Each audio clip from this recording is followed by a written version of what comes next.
Déclaration des notables intellectuels Lualaba contre la discrimination et le tribalisme dans la gestion de la province du Lualaba. La population du Lualaba, à travers les conseils permanents des notables et intellectuels du Lualaba, s'indigne et condamne la forfaiture intervenue à l'Assemblée provinciale du Lualaba, première institution en province, lors de la mise en place de son bureau définitif. Survenu ce jeudi 18 avril, un bureau constitué des membres d'une seule tribu, les Ndembo. Alors que la province du Lualaba en compte 9. Les notables intellectuels du Lualaba notent avec peines et douleurs que cet acte, primo, viole la constitution de la RDC en ses articles 13 et 51, notamment, en effet, l'article 13 stipule qu'aucun Congolais ne peut, en matière d'accès aux fonctions publiques, faire l'objet d'une mesure discriminatoire en raison de ses opinions, de ses convictions politiques ou de son appartenance à une ethnie ou tribu, tandis que l'article 51 de notre Constitution enjoint l'État congolais doit assurer et promouvoir la coexistence pacifique et harmonieuse de tous les groupes ethniques du pays.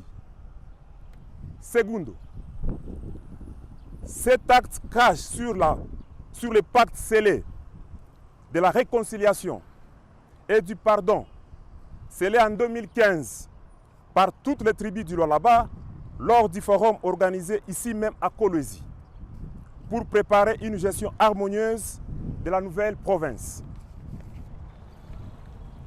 du Lualaba.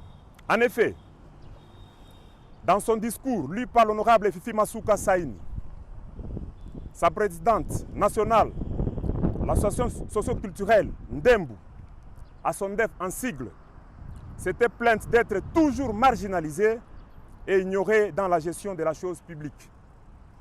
Et elle s'était engagée à pardonner ses manquements pour un nouveau départ et une cohabitation pacifique dans notre province. Curieusement, c'est cette même association qui crache sur ces mêmes engagements à un moment crucial, celui de mettre en place les institutions de notre province. Tertio, cet acte traduit le manque de sagesse dans les chefs des députés provinciaux du Lualaba et devient lourd de conséquences en ceci qu'elle disqualifie la présidente nationale de la SONDEF et candidate à l'élection du gouverneur du Lualaba. Nous avons cité Fifi Masuka Saini.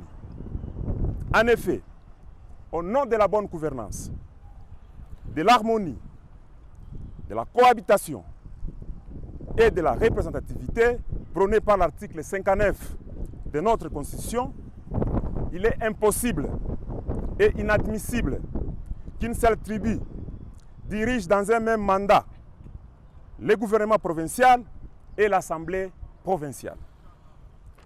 Par conséquent, les conseils permanents des intellectuels du Lualaba,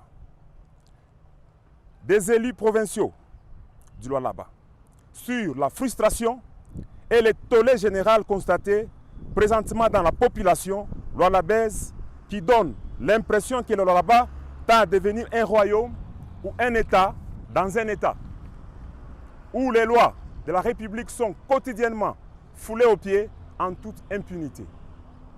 En termes clairs, nous demandons aux honorables députés provinciaux du Lualaba de voter pour un candidat gouverneur qui va essuyer les larmes des Lualabais et corriger toutes les erreurs vécues durant le premier mandat du chef de l'État, son Excellence Antoine Félix Tshisekedi Tshilombo.